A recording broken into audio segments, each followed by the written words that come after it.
right. Good morning, everyone. How you doing? Good, excellent. Well, welcome to the Corning Museum of Glass and our Hot Glass show. Today you are joining us for a very special live-streamed demonstration. This is part of our You Design It program where we accept drawings and then we choose one and we make it out of glass. So this morning, the team, we've got Catherine Ayers. She'll be the gaffer for this piece of glass, the lead glass maker. She'll be joined by Helen Tegler assisting her. What do you say we start off by giving the team a big round of applause? Thank you. My name is Michael. I'm here for you. I'll explain the process. I'll answer questions if you have them. If you do, raise a hand, give me a shout. I'll be happy to answer them. We've got Amanda down here. She's running our live stream moderating on the internet. We have viewers from all over that will be joining us, tuning in as well. They can ask questions also. She'll answer them or she'll relay them to me to answer. And we've got Matt or Jason, someone in our AV booth running the live stream for us as well. So anyways, this morning, Catherine is getting started on making an opossum on a pie. That's the drawing. You may have seen it. It was on our screens when we first got started, right before we started. It's an opossum. Looking forward to our holiday breaks and mostly the pie. My idea is an opossum on a pie. He is, all capitals, not going to share. How rude. How rude. But that's okay because we've discussed the plan. And I think we're going to make a smaller pie, more of a personal size pie, so we're not vilifying this opossum quite so much. There it is, the drawing that she submitted. Excellent drawing. You can tell she's an art teacher based on that drawing. So shout out to Mrs. Johnson's class in Ozark, Missouri, the Ozark Tigers. Shout out to them. Now it's Sunday, of course, so they'll tune in at a later date. All of our live stream demonstrations, they do end up on our YouTube channel later. So if you're here in the audience, if you don't catch the whole thing, you can tune in, you can watch our extensive YouTube channel. You can see the finished piece with an image of the finished piece at the very end as well. So Catherine's getting started now. This morning, she did a little bit of prep work. She's already worked on the opossum hands. So those are made, and we store those in a kiln on the side of the stage called a garage kiln. We call it that because we can make components and park them there and then use them later, pick them up later. So she's collecting some clear glass. She's rolling through some color. Now she has an entire assortment of glass colors here on the steel table in the center of our stage. We call this the marver. It's a big steel table. It's also a tool. We use that to shape glass, to cool glass, and of course to hold all of our color. So she's working on, you're making the pie tin first, right? Yeah, so she's gonna make the pie first, and then we'll put that in the garage, and we'll store that, and then make the possum, and this will all be assembled later on. So the glass that we're using, let's start there, it's soda lime glass. It's the most common kind of glass in the world. In the center of our stage, that's the heartbeat of the operation. It's our glass melting furnace. It holds about 1,000 pounds of clear molten glass when it's full. So it has 1,000 pounds of glass in there. We always start with clear because it's easier to begin with clear and then add color so that we can choose whatever color we want to make. We could melt glass color, but if we melted color, then we would have to make 1,000 pounds of whatever color that is that we melt. So we start with the clear glass and we roll through these small crushed chips of colored glass called frit. So we have all these containers here, all these spice jars. We have a whole rack on the side of the stage there, but we have these just little chips of colored glass. We roll through these chips and they stick to the hot, clear glass and we can melt those in.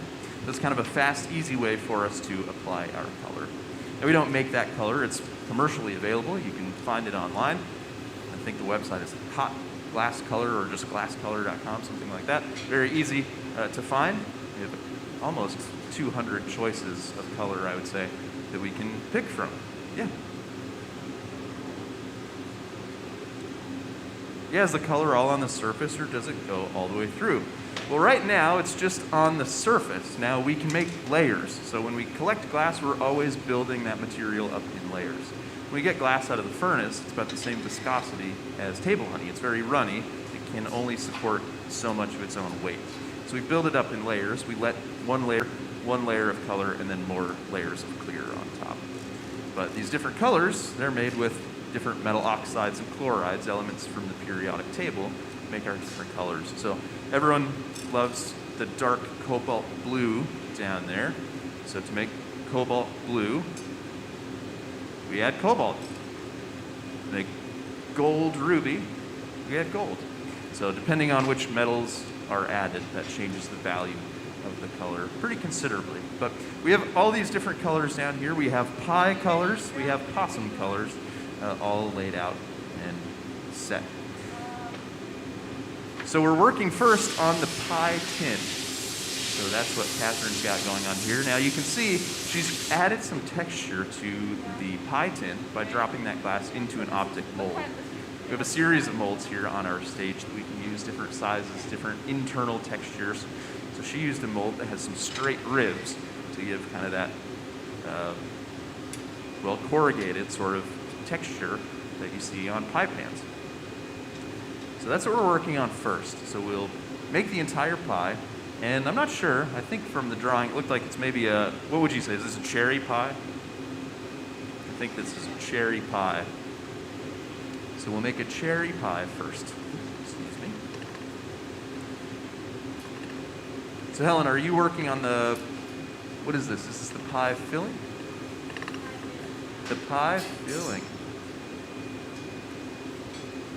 So Helen just dropped some glass onto our steel table, this marver, and Catherine will just pick up that fresh bit of glass right on top. So hot glass sticks to other hot things. So when that fresh bit of glass is still really super hot on our steel table, you can just compress it onto the surface of that pie tin. So I believe now the plan will be to add the crust, and add the nice lattice crust on the surface of this pie.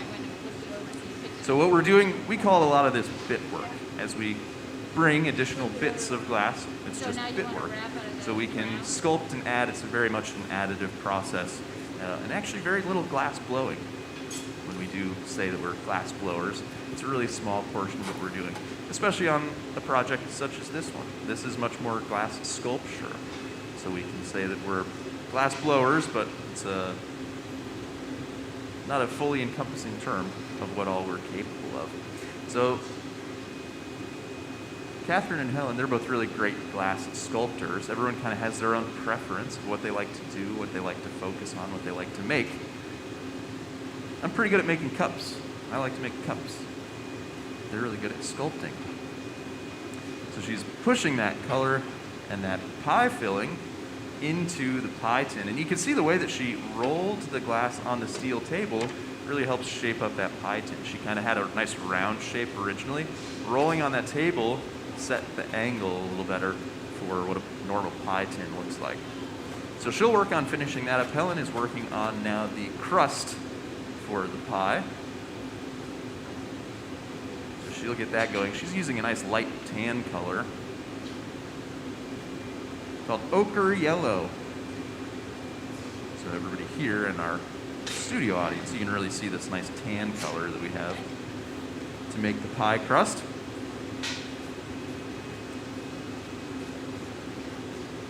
Helen has a lot of glass here, so she's going to use this large amount of glass for a feeder bit. So she'll be able to use this bit of glass to make multiple additions to the pie. So she can stretch it, put it on, cut some glass free, reshape it, heat it back up, and then reapply some more of that glass. So that's a quick way to be making these additional bits, these additional components that will add to the pie, as opposed to collecting glass and then adding color, melting the color in, collecting glass, adding color, melting the color in. We can really expedite the process.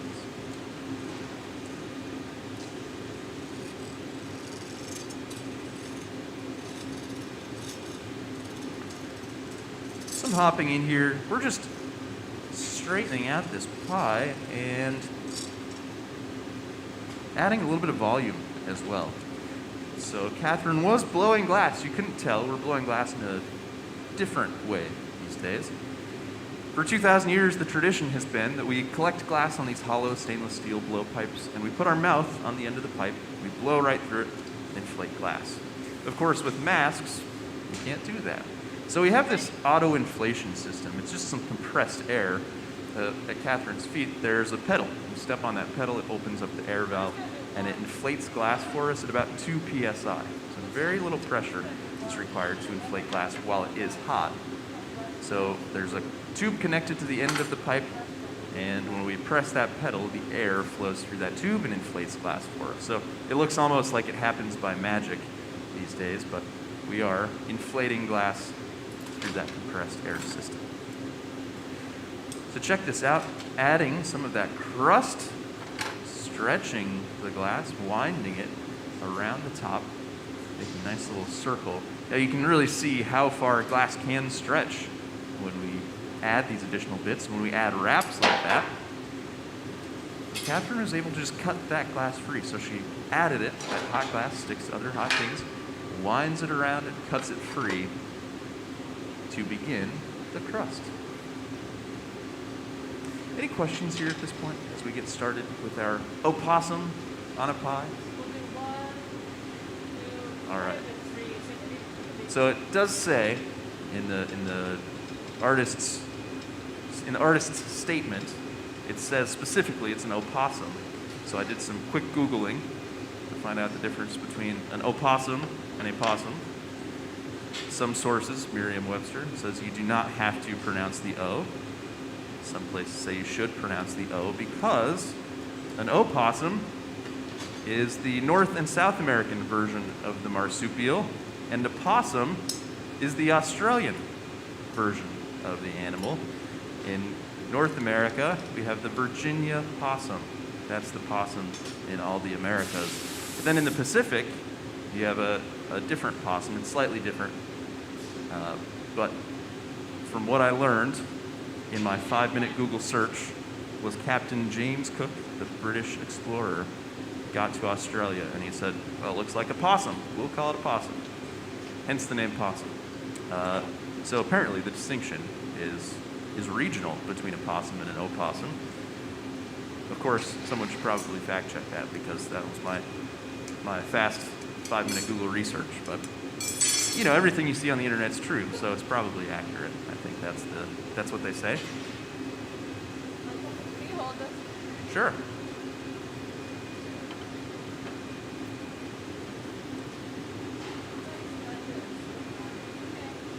All right, so Helen has some more lattice work done for the pie. So I'm going to hang on to the pipe so that Catherine can add this, do a little bit of sculpting from outside the bench. So she'll stretch and cut a little bit of this free.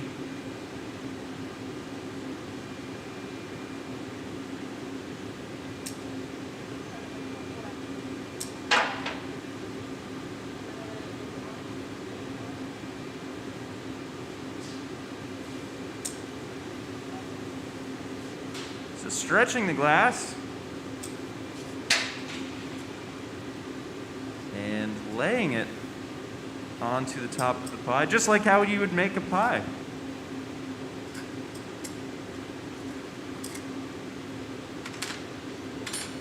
So Helen's going to heat that up a little bit further. You'll stretch it, add some more lattice, more crust to the pie.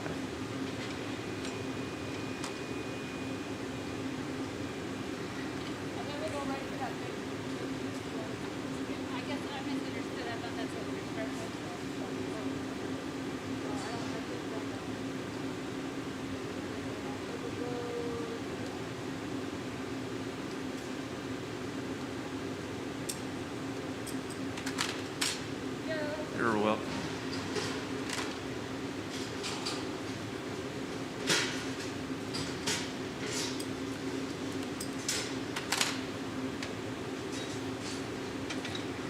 So in between the additions of that lattice work, I just took a short heat. Now, as we work through the entire process, we're using a reheating furnace here on the left side of the stage. So In the center of the stage, that's the glass melting furnace. On the left side of the stage, that's the reheating furnace. So there's no glass in that furnace at all. It's just a large chamber of heat. As long as we can keep the glass hot, soft, and workable, we can keep working with it. As that glass cools, it becomes rigid and stable. It stops moving. But if it cools below a certain point, we're at a risk of that glass breaking. And that's because as glass cools, it shrinks, it contracts, much like many other materials. As it heats and cools, it will expand and contract. But our glass, if it cools too quickly, it'll break.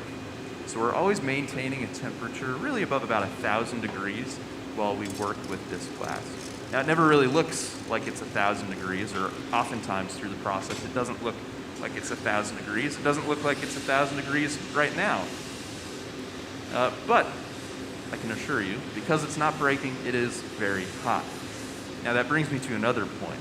That pie filling, that bright red cherry pie filling that we've added, also doesn't look bright red. As the clear glass is hot, it has that bright orange glow. It's emitting that light energy through the glass. Well, our colors are also emitting that light energy, but it's through the different colors. So the red, it almost looks black. It looks dark brown, almost black. Greens, they look really orange. So as we work through this process, we're never going to see the true colors until we slowly cool this piece and see it fully cooled tomorrow. But because that glass has a tendency to break as it cools, we have a slow cooling process called annealing. So we'll put this glass into an oven on the side of the stage, as these big black boxes are, and we'll cool the glass overnight. Now, that cooling time is dependent upon the thickness of the glass. So something that's really thin, if we're making a nice little cup, if we're making a nice vase, a lot of the things that we make here throughout our normal, faster demonstrations, we can cool those in 8 to 10 hours, no problem. But something that's going to be thicker like this, it's going to have more additional components, more little joints, we want to cool that over a longer period of time. We want all of those variations in thickness to cool consistently so that the glass doesn't crack and break. So that'll be the end of the very end of this process is we'll load the opossum and the pie into the annealing oven to bake, I suppose. We should say for this instance, the pie, we should say that it's to bake, but it's actually to cool down. So we have some nice lattice work on the pie. And I think we're getting one more additional wrap that will go around the very edge for the crust. So some more of that stretching and winding of glass right around the very edge. So glass, we can actually stretch glass thinner than a human hair. We can stretch it so far. And we can do it basically like this. Now that thicker glass stays hotter longer. So Catherine just pulled the glass into a fine, thin thread. And that thin thread was melted by the thicker mass on the edge of the crust. And that's a quick way to apply material without having to cut it. Now she also started working on the pinches all the way around the crust. So she was using a pair of tweezers to kind of pinch the material, just like you would see on the top of your crust. Now, of course, this will be a completed pie when we finish it, so we won't have to put that little crust protector on. When you bake a pie, you put that little ring on to protect the crust. Not needed here. But by pinching this crust, that's a great example of the malleability of our glass. Now you can also see that that glass kind of slumping, right? That's another indication of the heat. It's another indication of the temperature of that material. It's still moving at that connection point right near the end of the pipe. So that connection point that Catherine made, she made a little constriction. She really squeezed the glass down so that we can break this glass free from the pipe later on. So when we get further in the process, we'll have to break the glass off of the pipe. Obviously, we don't want a big metal pipe attached to it. So that narrow area that she made, that constriction, it serves kind of like the thin line in a chocolate bar. We can break chocolate easier where the chocolate is narrow. We can break the glass easier where it's narrow as well. So she'll use that little thin point as a means to remove the glass from the end of the pipe.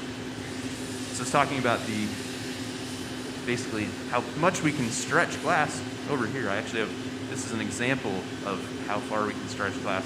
This is a little glass slinky that we made one day. So we can stretch and spool glass around a colder cylinder of glass, and then we can kind of break it off of that cold cylinder, and now we have this fun little slinky toy. It doesn't quite go down steps, but this is a great example of sort of the elasticity of glass, and it just goes right back to its original form when we make a little slinky. So, very fun. Now, the interesting thing about glass also is when you pull it out into these thin threads, it's perfect for transmitting information. You've probably all used glass today to transmit information if you've been on your cell phones. If you are watching our YouTube live stream, it's probably information being transmitted through optical fiber, glass fibers, stretched actually much thinner than this, transmitting information as light. So that's a different type of glass than what we're using. We're using soda lime glass, which is the most common kind of glass in the world. It's about 90% of all glass. It's your bottles, your windows, your jars. And that glass is silica, which is sand, soda ash, and limestone. The soda ash, that's a flux. It helps the glass melt at a lower temperature. The limestone is a stabilizing agent. It makes our glass hold up over time. Without it, glass can actually be water soluble, can break down over time just from humidity in the air. But the glass that you use for optical fiber, it's fused silica. It's a different type of glass. And that glass melts at nearly 4,000 degrees. Our glass is melting at 2,100 degrees. Now, we also use that fused silica glass here for all of our demonstrations. That view inside of the reheating furnace is possible because we have a little window that's fused silica glass. So it's not melting in our 2,000 degree furnace. And behind it, we have a camera. And then next to that camera, we also have a fan blowing on the camera, making sure that it doesn't get too hot. So when we use that view of inside the reheating furnace, that's all because of that fused silica glass that you also use every single day. So everyone knows what this is, right? It's the whipped cream on top, and then we'll get a cherry. Yes, a little bit of whipped cream on this pie, and then we'll add the cherry. So another example of the malleability of glass, how much it wants to flow when we stop turning. Helen brought that glass over, that whipped cream. She delivered that really hot. She stopped turning, and that glass fell right towards the ground. Catherine caught it on top of the pie, and then she twisted it. Made a perfect little whipped cream swirl on the top of the pie. So she'll work on finalizing that. Helen is going to get started on the cherry, and we're well on our way through the opossum on a pie, you design it illustration.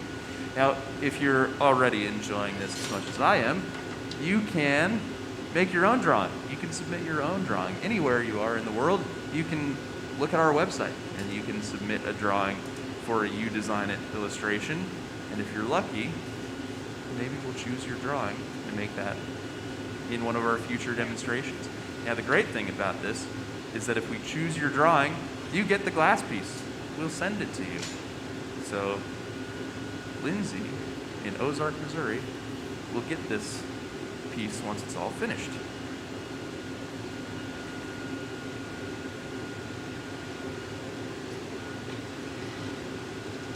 So there it is, the view inside the reheating furnace. You can really see the top of the pie, the beautiful lattice work. When we heat.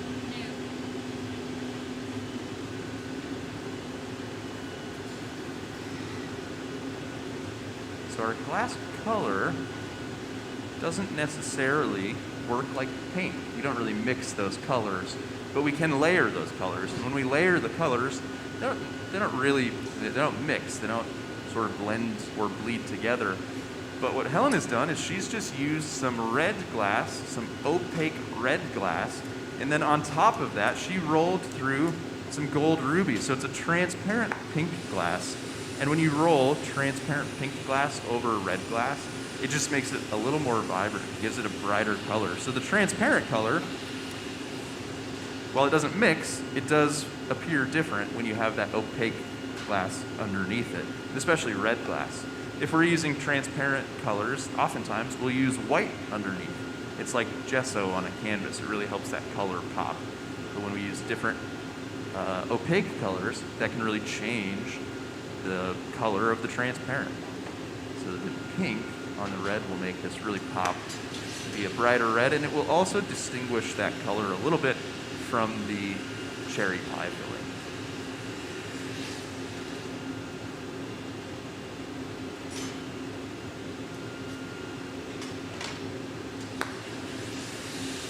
This torch that Catherine's using is an oxygen propane torch. Now you'll see her use this more probably as we get further into the process, and especially as more of that sculpting of the possum really begins to take place. That torch allows us to heat one area of the glass really quickly and very accurately. So that torch is she's using it just to torch the very top of the whipped cream, so that we have a really hot spot for a connection for the cherry on top. So that cherry is also pretty warm. So the hotter these connections, the more permanently they stick together. And there we go, nice little cherry on top. But that hot torch, we can dial that up to nearly 4,000 degrees. So we can make that torch really, really hot. That's one of the things we've kind of taken from the flame working community. Glass baking over a torch, typically with borosilicate glass.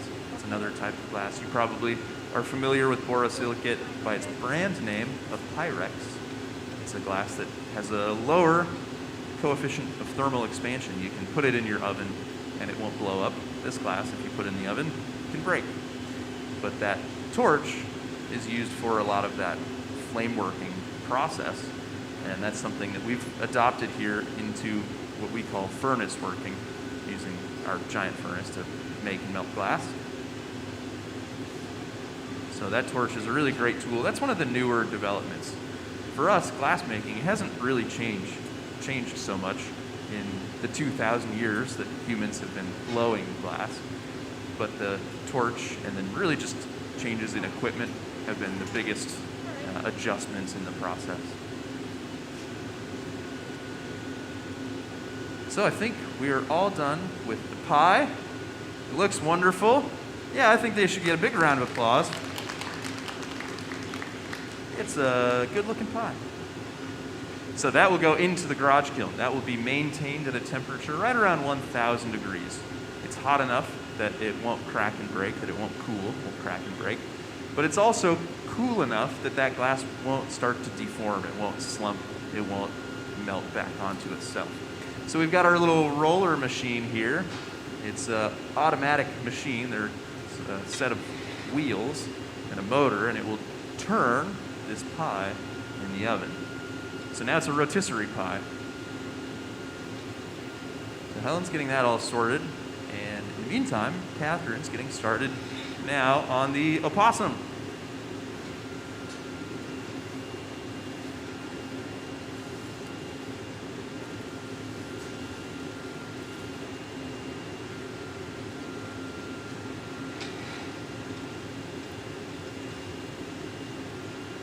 So Catherine's going to start on the body, and before we started here today, it's not super exciting to watch. She made the opossum hands, or feet, probably feet.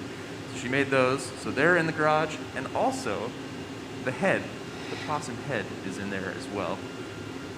The head is just one of those things that takes kind of a long time, so by pre-making some of those parts, we can expedite the process and the assembly, especially when we have for our You Design It and our daily scheduled programming a limited window for working. So she'll get started on the body. She's on another blowpipe so that she can blow this up and inflate it. And when we sculpt, we typically leave that glass a little bit thicker when we sculpt it, and that's so that it doesn't heat up really quickly and it doesn't really deform. If you try and make a possum and you blow this really thin, elegant, delicate possum, when you start assembling those parts, you have it heating up, you can actually collapse your possum body. So this won't be inflated a ton. This will be thicker sculpted glass. Any questions I can answer? Anyone wondering anything? No? All right. Yes.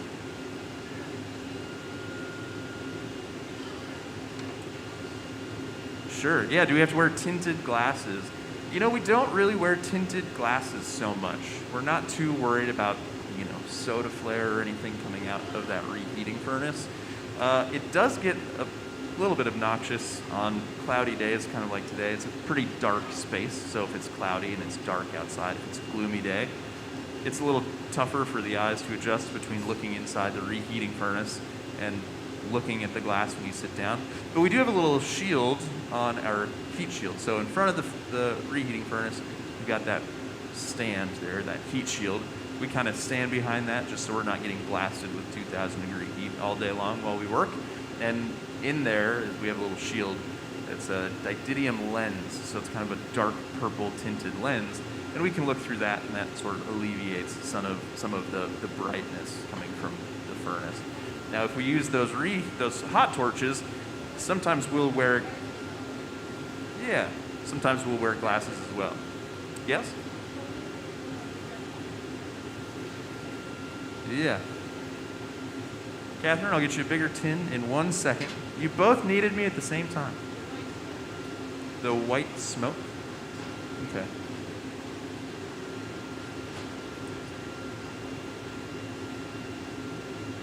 But yeah, if we're flame working, if we're using those hot torches for an extreme or a long period of time, we will definitely wear glasses that help protect our eyes. We're more concerned here about glass breaking. So you'll see us wearing safety glasses, some type of eye protection to make sure that we're protected a little bit from glass breaking and flying. Now, in a beginner class where you have less experienced glass makers, you're much more worried about glass breaking off of the pipe or hitting the floor. With experienced makers like Catherine and Helen, we're more concerned about glass breaking off of the pipes and flying. So when the glass cools and the pipe cools, they cool at different rates, and the glass will pop off and it can sometimes really go flying quite a distance. It breaks, seems pretty good, breaks with quite a bit of force. So what we have is this tall bin, and we put all of our pipes in that tall bin, and that sort of prevents and protects us from glass flying out a serious distance. This whole thing flips over as well.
All right, I'm back. We were just getting the pie adjusted a little bit in the garage kiln. The balance wasn't quite right on our wheel setup to keep that pie turning, but that's okay. We just have a brick in there, so now we don't have to keep it turning. It'll just stay in one place. It'll be fine. So we're just getting that adjusted. So now we're moving into making the possum. Catherine is using a color called white smoke. And the word possum, this is another one of my opossum facts for my quick Google search.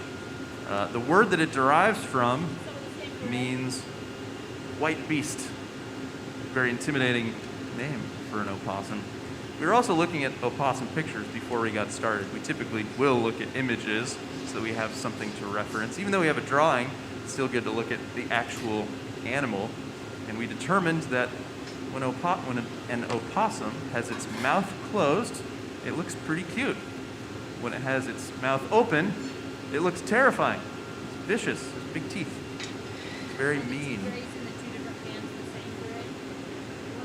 But we should like opossums. They eat a lot of ticks, they eat a lot of bugs and grubs, things like that. So if you're a gardener, if there's an opossum nearby, not the worst thing.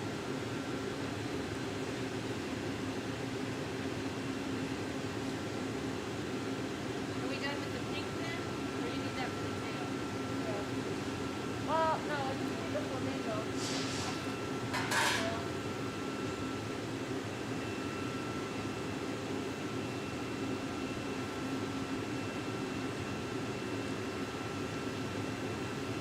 Check it out, really swinging and stretching, elongating the body of the opossum. Now, depending on how we heat the glass and depending on the angle of the pipe, that's always going to have an effect on the glass on the end of the pipe. So heating the bottom, really 2/3 of that bubble, holding the glass down towards the ground, stretches and elongates the glass. So we'll use gravity to our advantage quite a lot. We do this to change the shape of the bubble, change the shape of the glass without touching it. Now, this is great because anytime we're touching the glass, we're cooling it down. So if we can change the shape without cooling it so much, it's just a more efficient method of working. So if we're making a bowl, if we want to make something that's low and wide, we can hold the glass up towards the sky. It'll actually squat back into a lower, wider shape. If we want to make something really tall, we'll use gravity. We'll hold the glass down towards the ground. You even saw Catherine swinging the glass. We can use that additional force to help stretch and elongate the material as well. So we're constantly thinking about what's the most efficient method.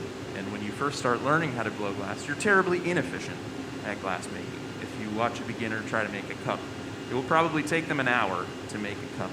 And even then, that cup will be very thick. I like to call it a Flintstone cup. It's really thick, it's heavy, it's solid. If you drop it, it'll probably just bounce a couple times. It'll be totally fine. And a lot of that comes down to the turning. You'll notice that while we use gravity to our advantage, we also have to counteract gravity all the time. So Catherine's left hand, that's the motor, it's the driving force that keeps pipes turning and keeps the glass on center all the time. And there's not really anything we do on a day-to-day basis that translates into that, finesse or the motor skills to be turning a pipe all the time. So if you can't be turning evenly and consistently with really hot glass, you have cold glass. And cold glass is much harder to work with. It takes way longer to accomplish anything with cold glass. But because Catherine's been blowing glass for around 20 years, she's very skilled at turning the pipe and making it do what she wants, turning that glass into a possum body. So she just did a very cool move. She just flattened this out quite a bit. She bent the glass to make this possum. So when this is all said and done, that illustration, that possum is holding the pie. Now, we sometimes have to adjust the illustrations a little bit, but essentially, the possum will be the foot. So the possum will be the base and will be supporting the entire pie. So we have to design this so that when we're all done, we have a spot where the possum can sit and hold the pie up to support the pie. So that's what we really started doing there, was shaping the body so we can wrap around to be eating a pie all on his own.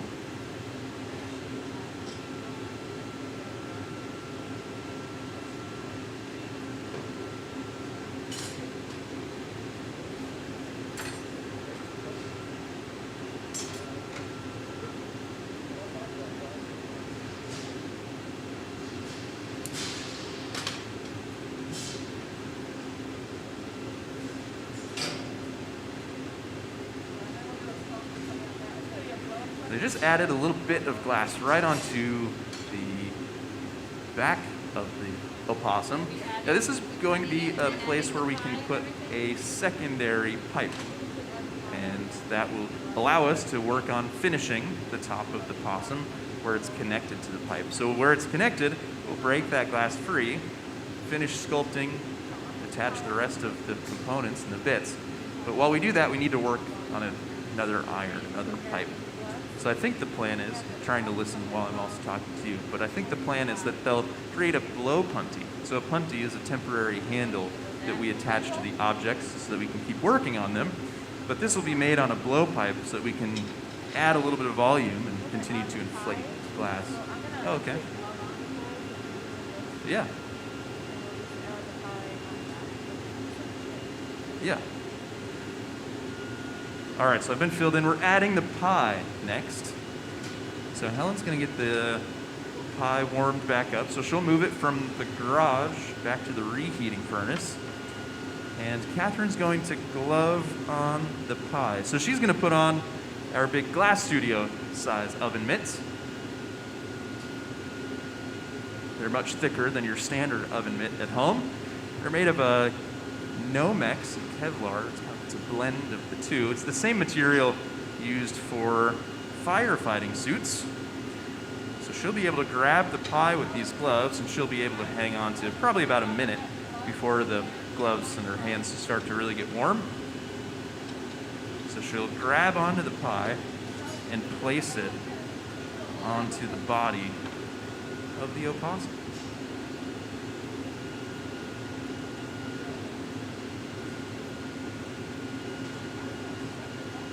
So in the meantime, I'm in a holding pattern. I'm just maintaining the temperature of the body. So I'm taking short heats, short maintenance flashes. So we call those short heats as a flash. Taking short maintenance flashes to ensure the temperature of this glass doesn't get so cold that it can break. Okay. So where they break the pie free from the pipe, that hole will actually be closed up because it's going to contact the body, the belly of the opossum. So we're going to make a small hole in the side of the pie somewhere, and essentially what we're doing is we're making sure we're not creating a vacuum with this glass. We don't want the glass to be completely enclosed because as it cools, if it's completely enclosed, and there's that vacuum that's created, it will potentially break just because of the volume of air inside not having anywhere to escape. So there's just a really small hole, won't even really be noticeable, but that allows, as the glass shrinks and contracts, the air inside to escape.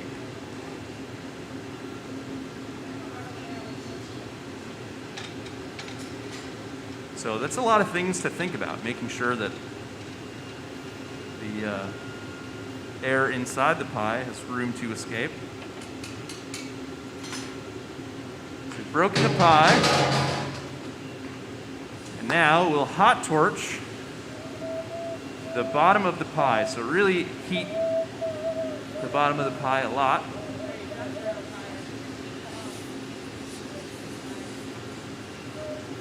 So that it will stick to the belly.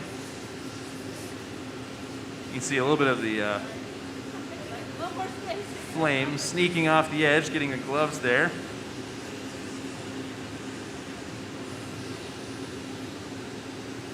So on goes the pie. Nice firm push. Yeah, big round of applause. Pie on an opossum.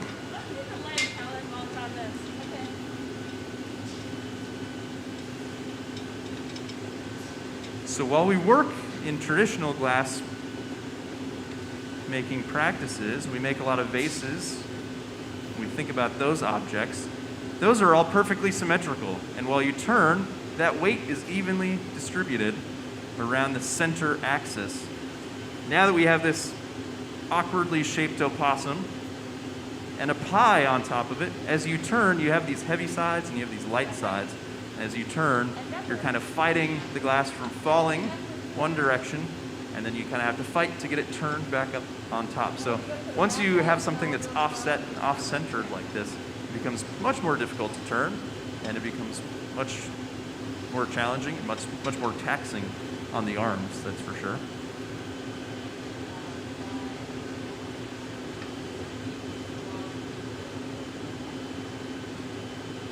All right, so we got a couple questions from the internet. One was, why did Catherine have to keep torching while she was drilling the hole in the pie? And we're not just using a standard drill bit to drill through our glass. We're actually using a pointed tungsten rod. So we preheat the tungsten rod. If we have kind of cold glass and we have a hot tungsten rod, we can puncture through the glass, we can push through the glass. But while we drill through, we kind of heat back a little bit further on that tungsten rod. We don't want it to get so hot that it sticks to the surface of the glass, but we want it to be warm enough that it can puncture through. So we torch the backside of that tungsten rod to keep the heat in while we're drilling through that pie. So that's why we torch that tungsten. That's why we torch that drill bit that we're using while we continue to drill through the glass. Now the other question that we got from the internet was, how strong is the glass that we're using? That's a very open-ended question because we're using soda lime glass, and that's the most common kind of glass in the world. So that's bottles and windows and jars, and depending on how you treat that glass changes the strength and changes the durability of the glass. So you can have soda lime glass that's tempered, just like your car windows. So they're very, very strong, but as soon as they break, they explode. They fail catastrophically. So that tempering process, basically, the window will be cut to the shape and cut to the dimensions that you need, and then it's brought almost to a point where it's molten again. And then that glass is blasted with air in really specific uniform patterns. And the glass creates compression stress, and it squeezes glass on the interior. Yes? Yeah, I'd be happy to. So it creates compressive stress, and the glass inside is under tension. So the compressive stress is really, really strong, but then the tension, if the compression layer is broken, will fail catastrophically, and that's why when car windows break, they break into those little tiny pieces. Now, of course, that glass, you would say it's pretty strong glass. Our glass, because we're just cooling it, we're annealing it, if you drop it, it's still likely to break. So it depends really on how you treat the glass for what determines its strength. Yeah, good. So I'm going to help Catherine out. I just talked about how awkward this is to turn. She's been doing most of the work. So I can hop in. She can sit at the bench. She can be controlling the heat. I can be taking short flashes while they get going on the next parts. Now the next parts, those are the legs. So we've got one leg wrapped around the pie. Okay.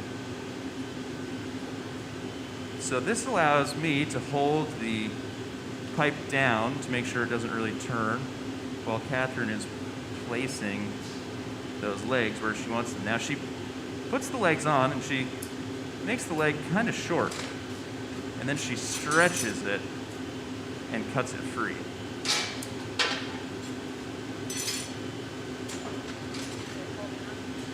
It's really holding on. If I had an entire pie to myself, I would hold on to it tight too.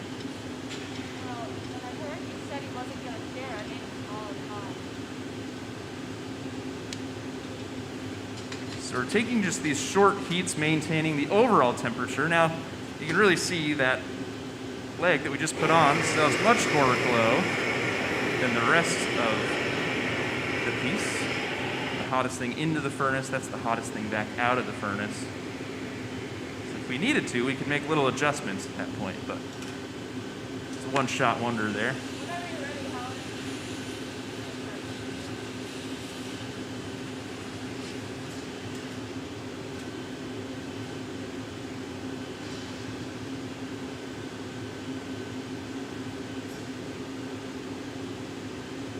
So the first leg, that's always the easy leg to put on. But all of the following legs, those are much harder because you want them to kind of match. So Catherine is not only trying to do the exact same moves every time, flip that over, but she also really relies on Helen to bring the glass shaped the same way, the same temperature, the same setup.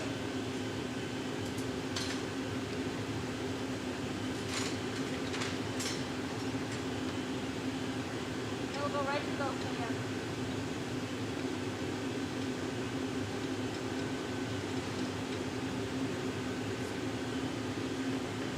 So we've got one more leg, and Catherine said, we'll go right for the hands after this leg goes on. So those hands, or the opossum feet, whatever you like to call them, those were pre-made. They're sitting in that garage kiln on the other side of the stage, ready to be assembled. One of the other things I learned in my quick opossum Google search is that opossums, apparently, just their back feet have opposable thumbs. I'm gonna step outside the bench. But I don't know if that's true. I only saw that on one source. So if we have any opossum experts in the audience or online, you can fact check that.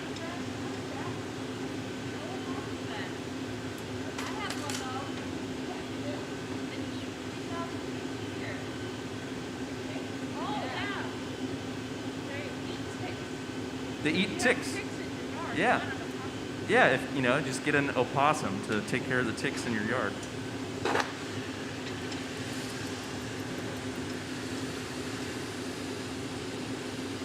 other day when I was making the head, there was a couple that had two opossums.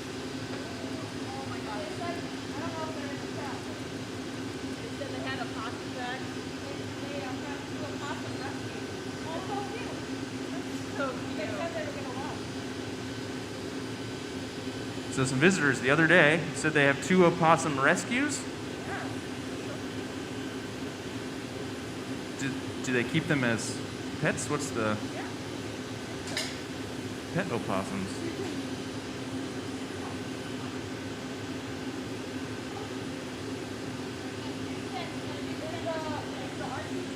So I'm just taking these short heats.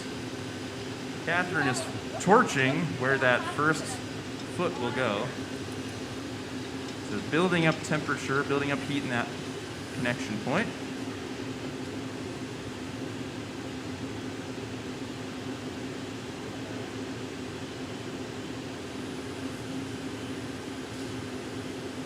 So Catherine preheated the tweezers she's using. We want to make sure we don't thermally stress the glass, we don't cool it too rapidly by grabbing it with a cold steel tool. We don't want to crack the glass. So she preheats those tweezers, preheats that location where that opossum hand will go, places it down. Now we've got one hand on the body, hanging onto that pie. Now, Catherine, did you make these right or left-handed? That's the thing. They have since their thumbs. I've got to figure out the right and the left hand. Yeah, if there are thumbs, that makes a big difference. We also Googled what their feet look like, and they have some pretty wild-looking feet. They do look a lot like human hands, but then they have these big, long nails that look more like bird talons.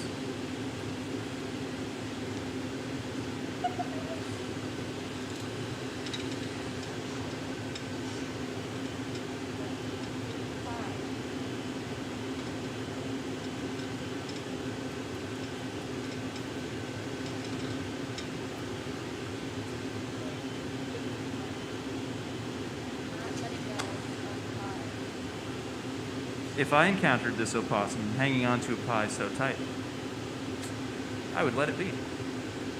So you deserve that pie.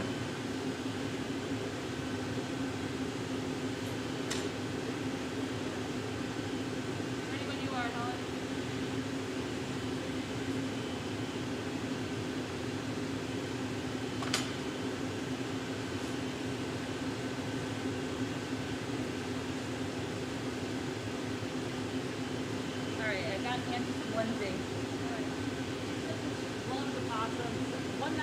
dog puts a live one in her bed at 2 in the morning. What? And then Oh my. there's one that shows up on her ring camera and like sleeps on her front porch. Oh my god. So Lindsay, our designer, she's watching the live stream, and she's just tuned in and said that she loves opossums, which is good because apparently her dog delivered a live opossum to her bed at 2 in the morning. I think that would maybe ruin my love for possums a little bit. She also has one that shows up on her Ring camera. It's probably the same one. I did that other one back.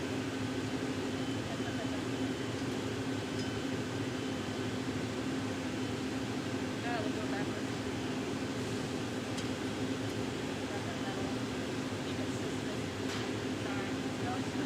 I put that on one backwards, and then flip this one over. So they're all going on backwards. There we go. Incredible. We've got 4 feet, which is a mighty feat all on its own. How about a big round of applause? Job well done. Delicate precision to apply those really coming to life.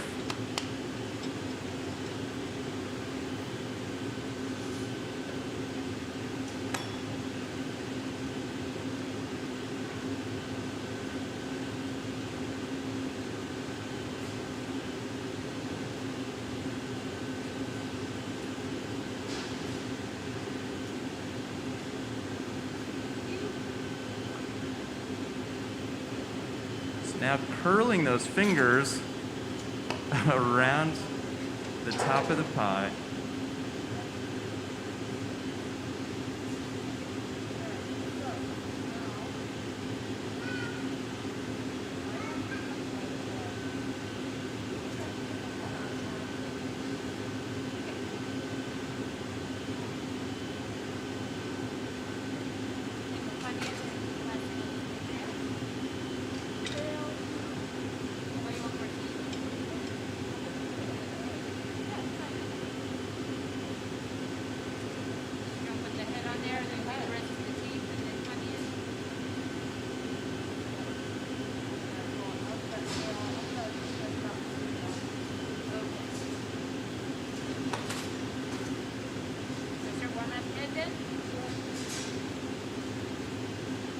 It sounds like the next part of the plan is to add the head, and then the tail will be the last component to go on.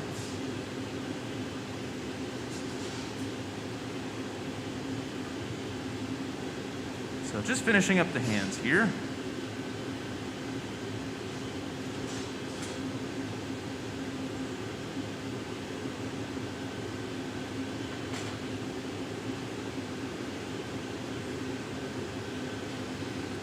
So in that garage kiln, we have a hot side and a cold side. So the head was being stored on that far right side, away from the burner. And then we move it over and start to slowly warm it up on the left side, closer to the flame. What we're trying to avoid is thermally shocking that glass, just by heating it up too quickly when we go over to the reheating furnace.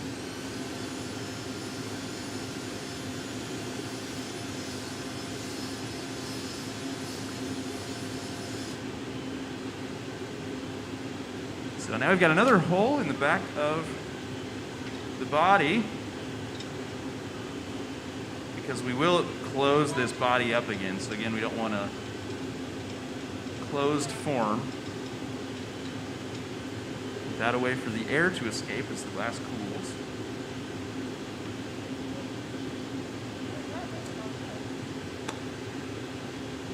So Helen's got the head over there, taking a short heat.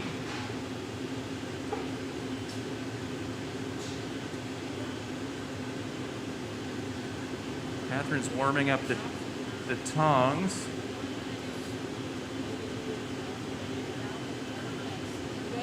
Grabs the head, torching the head as well. Do you want this pie up or down? All right. So here comes the head. Pushing that on.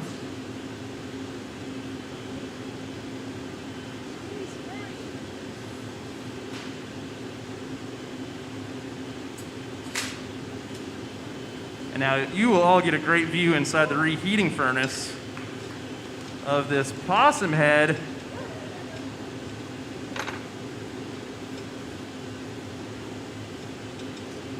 Excellent job. It's always a little bit scary when we have to make those attachments. Yeah, good, thanks.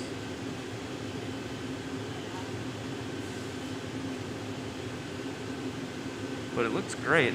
I love the way that the head really wraps around the pie as well.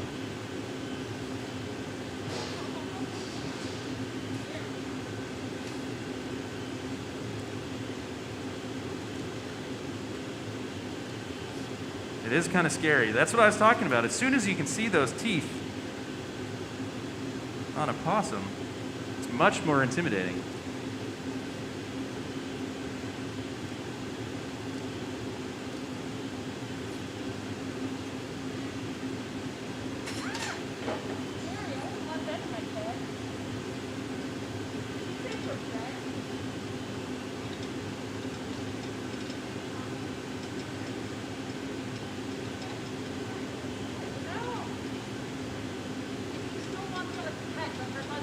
Like the glass one is as close as we're gonna get. They're really cute.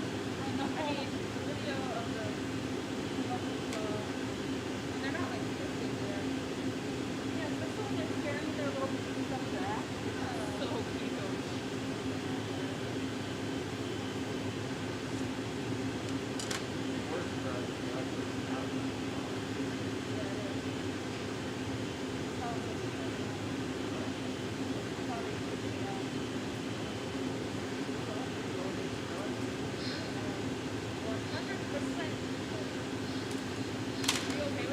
Yeah. Okay. So I'm just going to hang on to the opossum. Catherine's going to get started on the tail. So I'll just be in a holding pattern. I'll maintain the temperature here. She'll get started on the tail.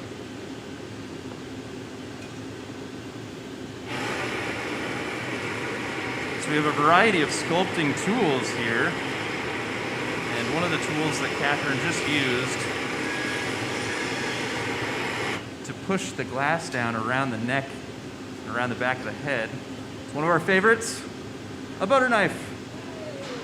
Most of our tools that we use here, they are made specifically for glass making, and there are really only a handful of glass tool makers, probably 4 or 5 really well-known glass tool makers around the world.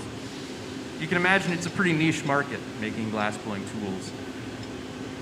But the butter knife, that's a good one, and you can get that anywhere.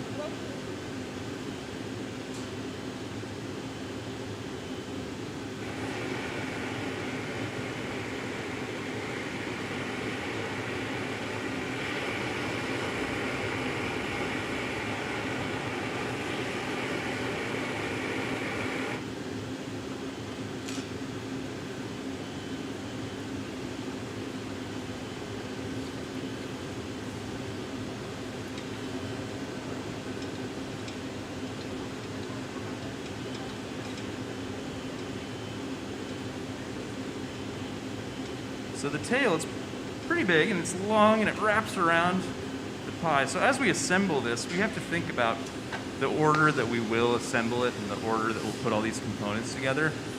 And when you have a tail that's big like that and wraps around, you kind of want that to be the final component, the final part of the final piece of the puzzle, I should say. And that's because that tail, if it's free and it's not really connected everywhere, as you heat it, it will heat up and it will start moving around.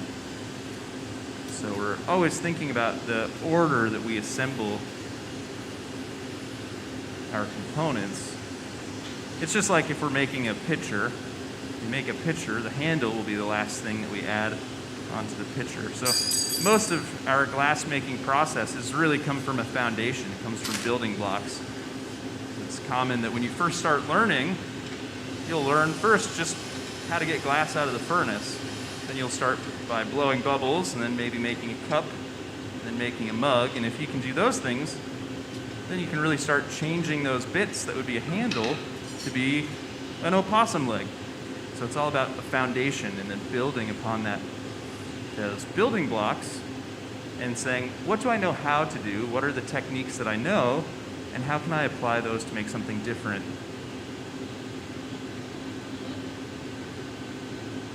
So most of us have learned at college or university. That's the common way to learn how to be a glass blower these days.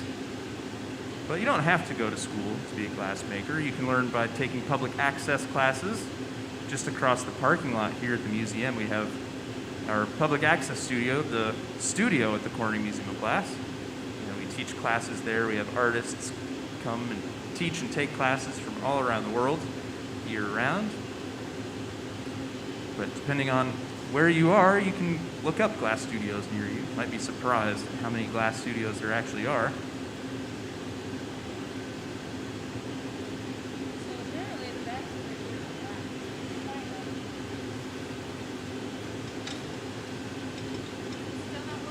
But you could be an apprentice, you could learn in one of those public access settings.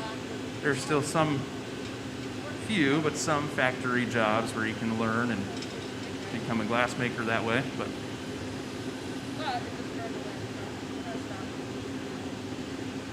But it's common to learn in school.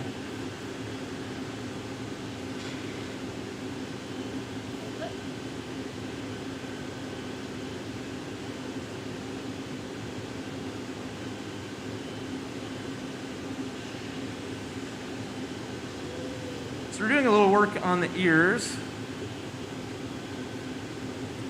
Now, Catherine's adjusting the flame. Some of our colors, because they're made with different metal oxides and chlorides, when we expose the glass to a different type of flame, a really gas-rich flame, the metal oxides from the glass, can I flash this? Okay. The metal oxides from the glass can actually be pulled to the surface. We call that reducing. So it actually just made the backs of the ears kind of shiny and black. Catherine said that the backs of the ears are more black. But sometimes when you reheat the glass, some of that color can leave, but it looks like it's sticking around. That's good.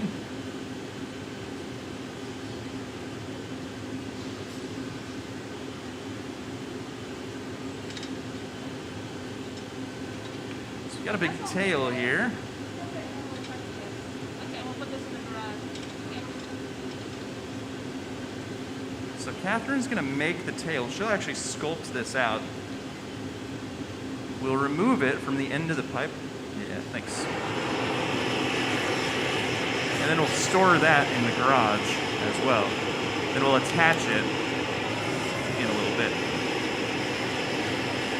So she just dropped that glass into an optic mold, picked up some texture on the surface of the glass. Now, when we use color, really what that's going to do is that's going to create different areas of density in the color. And as she heats that, I think she'll twist it a little bit. Looks like we've got a nice pattern on the tail of the illustration. So if she heats that and twists it, that will twist the different variations in density, the different variations in color on the tail, and it will make a more dynamic tail.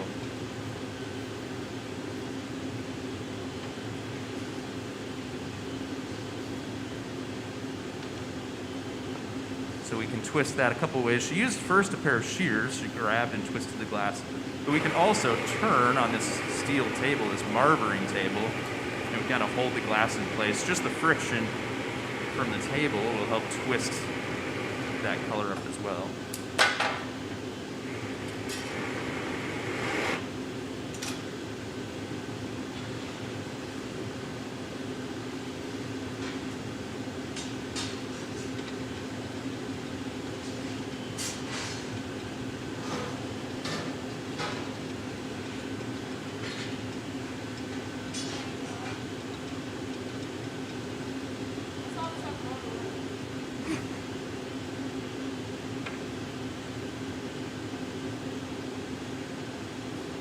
There we go, really stretching that tail. And check this out, nice curve in the tail as well. So she grabs that with a pair of shears. And she's sort of pulling and twisting, increasing that texture. I've never pulled taffy, but I've heard a lot of people say that it's a lot like pulling taffy. Now that excess glass that she doesn't need, she'll just cut that free.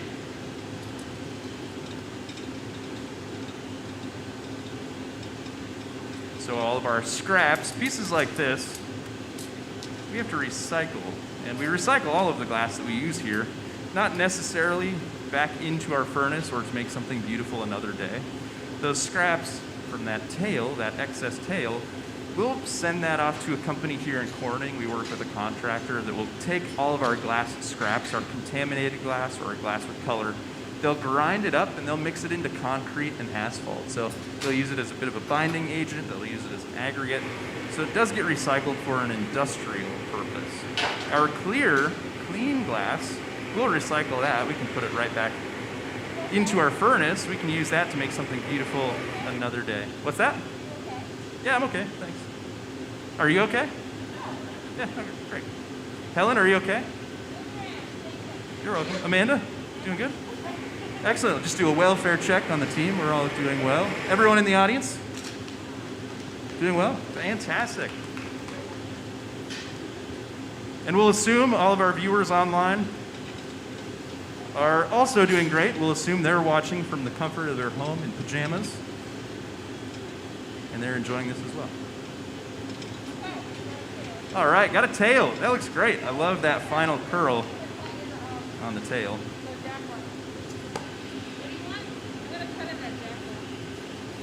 Do you want the bench? Do you want the rail?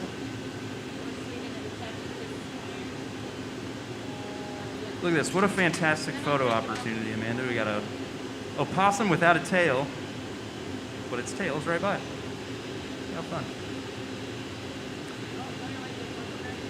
So they're just using that torch to heat that area, that connection right next to the pipe, to make that constriction where that tail will be broken free from the pipe later on.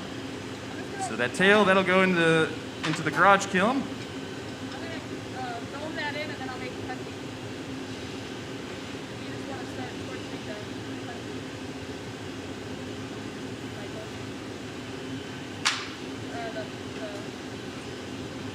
You want to start torching the graphite, everything more. Yeah. Or touching this up.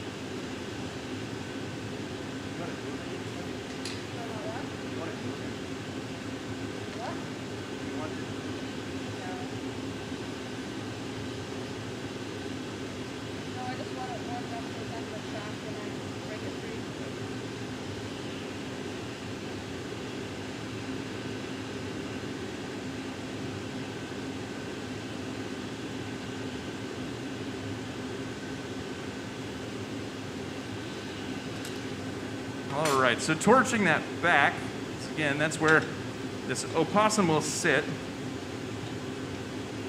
And remember, we made a hole there, and we also put a clear patch there earlier on in the process as well. That's where we will attach the blow punties, so a secondary handle and actually a secondary blowpipe that will go right on the back. So we'll attach that to the back of the opossum, and then we can break it free using this constriction where the tail will go, and then we can add the tail. So in the meantime, I'm just maintaining the temperature, torching those fragile bits, those thin ears, that connection where we'll break the piece free from the pipe. While I do that, Catherine is working on the blow punty. So it's a blow pipe that she's blown glass through, so we call it a collar, so that we can attach it. We can add further inflation if we need to. We need to change the possum if we need to inflate it at all. We shouldn't really. We will attach that to the back of the possum and then break it free from the pipe. So while she works on that, I'm just hanging out, keeping everything nice and warm. So anytime we make these transfers, we break glass intentionally, we hope that it breaks just where we tell it to. But it is always a little bit of a nerve-wracking moment. Say the 3 T's to glass making are timing, temperature, and teamwork.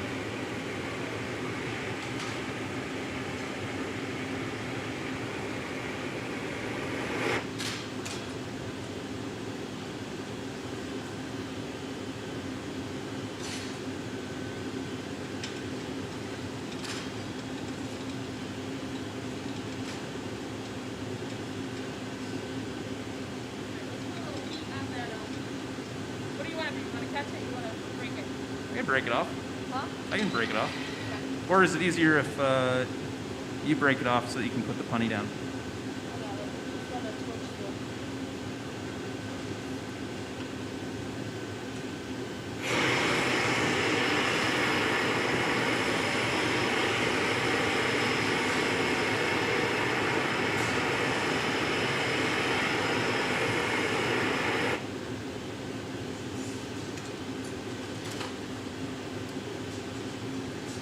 So this is that punty connection, so she'll place this down.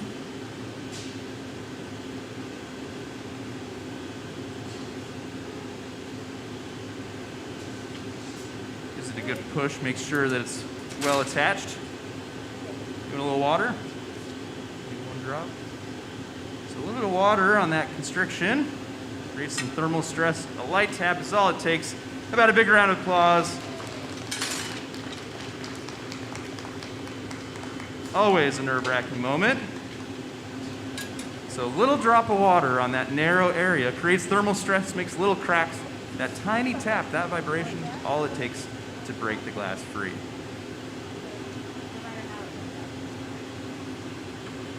Oh my gosh, this looks fantastic. Would any of you mess with that opossum to try and get a bite of pie? I would. All right, so they'll work on just getting everything situated, getting everything sorted before putting that tail on. Any questions I can answer here in the audience?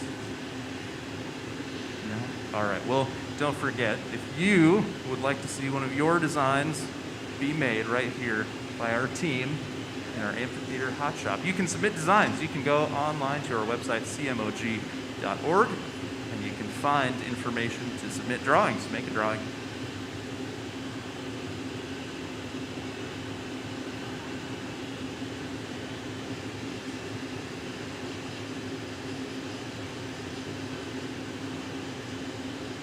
That shot right there, the opossum just hanging. Also, spinning, looks like he's really on a ride. Just being spun around on the end of the pipe.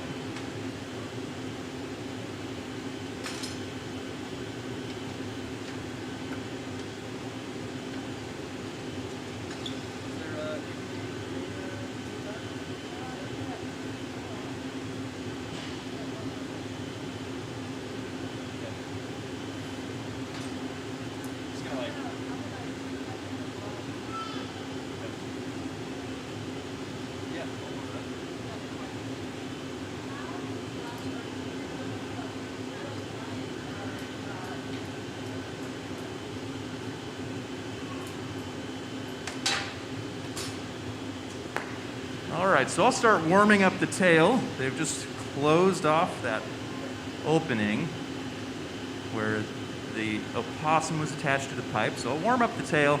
Now Catherine's going to catch the tail in the gloves, and she'll attach the tail using the gloves. Now, one of the questions we had from our viewers online was, how do glass blowers learn so much about the material science of the glass that we're working with? You ready, Helen? And I think that most of the glass blowers that know a lot about material science of glass don't intend to learn about the material science. It just happens. It's a natural curiosity. It just comes from working with the material and picking that information up online. I know that when I first started learning, let me give one quick flash. I know that when I first started learning, that wasn't the main focus. The main focus was mostly just how to handle the glass safely and carefully. So it just comes from sort of working with the material, the natural curiosity, breaking things, trying to figure out why they broke and how to not break them in the future. And then, of course, here, working at the museum, working with a lot of other glass blowers that have a lot of knowledge, and working in a place where there's so much innovation in glass and science of glass, with Corning Incorporated being here.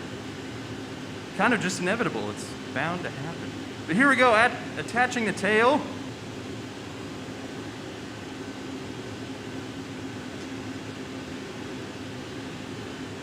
Oh yeah, what do you think? That's great. I'm gonna give you another door here. So our reheating furnace, we have 3 sets of doors so that we can make larger work. And we've got all 3 doors open on one side here so that that tail fits into the furnace.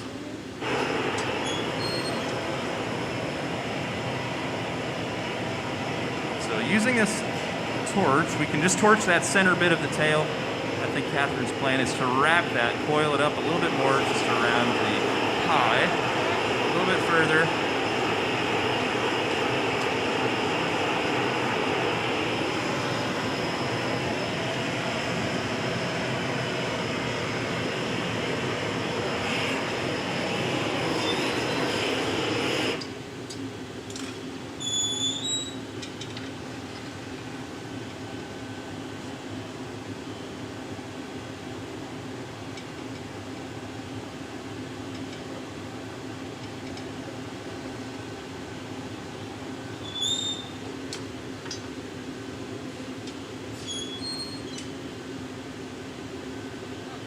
So she uses the gloves, uses a wooden paddle. We want to use materials that are really soft on that glass. So just wraps that around.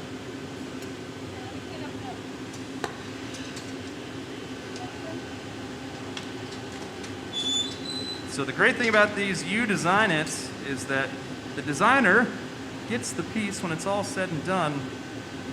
It's, of course, assuming that our team is able to get this piece away from Catherine. I just heard her say she loves it. Might be hard pressed to give this one away. We make glass all day long, and we're very lucky that we get to make glass all the time and do the thing that we all love most and are most passionate about. And it gets a lot easier to give glass away. When you first start learning, you want to keep everything. You want to hoard it. And if you really like something, usually you give it to one of your family members because they're obligated to keep it, and then you know that it's safe. But of course, as you get better at glass blowing, you'll go back and you'll look at some of those first pieces, and you're just like, oh, can we get rid of this, please? This is terrible. And usually, whoever you gave that piece to, they want to keep it.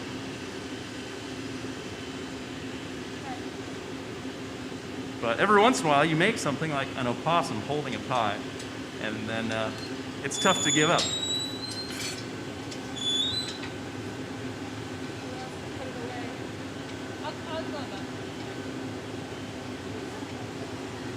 So we're pretty much done now with the opossum on a pie. But there is one final step remaining, and that's one of the big steps. That's that slow cooling process, annealing. I talked about it a bit earlier. We have to slowly cool everything that we make. We have to relieve all the internal stress and strain in all of the glass that we have here. So all the different thicknesses, all the variations in thickness, those little bits, those components, those attachment points, they all need to slowly cool to relieve that stress that builds up in the glass as it does cool down. So we'll cool this for at least 12 hours, we might even do 16, just to make sure that we can cool it sufficiently and safely. But that annealing process, that's a life lesson you learn in glass blowing. Don't fall in love with something too fast, because sometimes you can open up that annealer the next day and something's gone terribly wrong. Of course, we'll knock on wood since I just said that. But a few short heats will maintain the temperature and even out the temperature in this entire opossum. And then we'll load this into that annealing oven. So Helen's got the protective equipment on. She's got some of those big gloves on as well. She's got a sweatshirt. She's got a face shield so that she can hang on to this piece and load it into that 900-degree oven without getting a terrible haircut. So some water on that connection. Light tap breaks it free. Do a little fire polishing. Remove any of those sharp edges. And we'll load this away into our annealing oven so that we can see this piece again tomorrow. Navigating the shop carefully around the air conditioning vents. And tucked safely all the way in the back. And it sits perfectly. Job well done. Let's hear it one more time. Catherine Ayers, Helen Tegler, our designer, Lindsay. A fantastic job, fantastic demonstration. Thanks, Amanda, for taking care of the comments, questions online. And of course, whoever's up in the AV booth, Matt or JC, still don't know. Thank you so much. And thank you all for joining us here this morning in person and of course online for this live stream demonstration. Again, be sure to check out on cmog.org the You Design It, the whole You Design It program. You can submit illustrations yourself if you're lucky. Maybe we'll get to make your piece of glass again next time.